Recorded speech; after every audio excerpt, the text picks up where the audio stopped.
The following story has been brought to you by StoriesToInspire.org. This past Chol Hamoed, so if you remember what Pesach was like, Pesach with a large family, Baruch Hashem, is always hectic.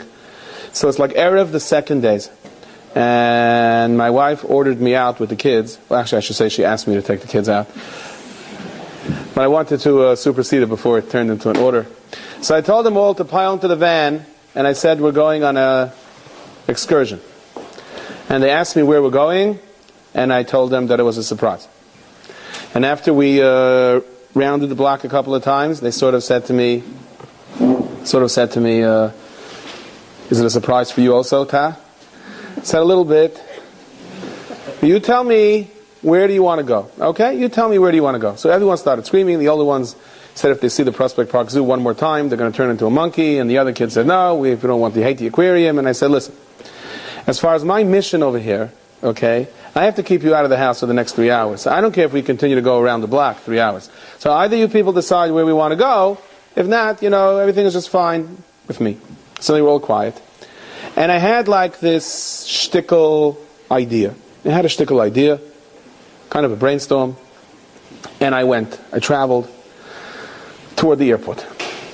When they realized that we're on the Bell Parkway and we're getting closer and closer to the airport, so the kid said to me, Ta, where we're flying to? This is like Erev Yom Tov, 12 o'clock. So we're not flying anywhere. So where are we going? I thought it would be a nice idea for you to see the airport. Just go to the airport. You want to go home? I will go to the airport, okay? They'll do me this great favor. They're going to go to the airport with me. Okay, so we make it to the airport. And I said, you know how a Jew thinks. Anything that's for free is always a little bit enticing. And they have this air train that goes from terminal to terminal, which is really nice. You got a good view over there and doesn't cost any money. And I figured it would be a nice thing for the kids. So I explained to them what we're going to see. No, what? So I said, look, you went to an amusement park, right? If you were stood on line for 4 hours and you paid $3 a head for 30 seconds of going on a ride, that would be okay. This is for free. What do you want? It's more exciting. It's nice. I'm telling you, see the planes going up, the planes going down. It's okay. They were a little skeptical, but being that their other alternative was coming home and helping with the dishes, they continued on. So we get to the airport, and one of my kids says to me, you're wearing a shtreimel and a bekasha. And he says, there's not going to be like too many, well, she said it in a nice way, one of my daughters, but what she meant to say is that too many normal people frum people aren't in the airport 2 hours before this man. Like, you're going to be pretty much the only ones there. So, it's going to be a little like, I said, listen, the way people are dressed today, coming from all, if you're worried about my shtreimel. But as we got there, I'm beginning to think, like, what a wacky idea. Take them on the train, just going round and around, and here I am, shtreimel and bekasha. And I said, just maybe this is not the right thing to do. I was just wondering, maybe this isn't the thing to do. Anyway, we got there, we get up to the platform. What should I tell you? This is Chol Hamoed. It's packed with everyone from Borough Park and Flatbush. I thought I was the only one that had this. This platform is like covered tile to tile with macaroons and banana peels and orange peels and cracked off pieces of matzah, and it was as Hamish as you can get. You know what I mean? The poor people that had to take a train from terminal to terminal were a little bit confused, trying to figure out what's going on. But so we get onto the train, and the kids are having a blast. Now it takes all of 10 minutes. Okay, it takes all of 10 minutes for the train to make the circuit around the airport. It takes all of 10 minutes. That's it. But we're going around like for an hour. The kids, they're so excited. They're waving, as the oncoming train comes, they're waving to all the other kids in their class, and they're really liking it. We come to a station, door opens up, and in walks a gentleman. He has, wings on his lapels, and he's in uniform, and he's pulling one of those suitcases on wheels. He's obviously a pilot, and he's standing, looking around, trying to figure out what was going on. He looks like he just came from, Afghanistan or wherever it is, but he hasn't seen anything like this yet, So I told one of my kids to please get up for him, He says, no, he tells me, I've been sitting for the last 16 hours, he says, and it's really not necessary. It's really, really not necessary for me to... No problem. I don't mind standing. You're sitting the last 16 hours, so where are you flying in from? He tells me China. Okay? Then he looks around, and he looks at me, and he says, "You mind if I ask you something?" Now, whenever someone says, "Do you mind if I ask you something?" you know that you always mind, but you can't tell them that you mind because that would be impolite. So I said, "No." He says, "Don't tell me these are all your kids." So I say to him, "Nah." I said, "Some are in Israel, some are home helping my wife. These aren't all of them. These are like, part of them." So he's like a little taken aback. But I said, "You serious?" He says, "Yeah." So we're schmoozing, and we had a nice conversation.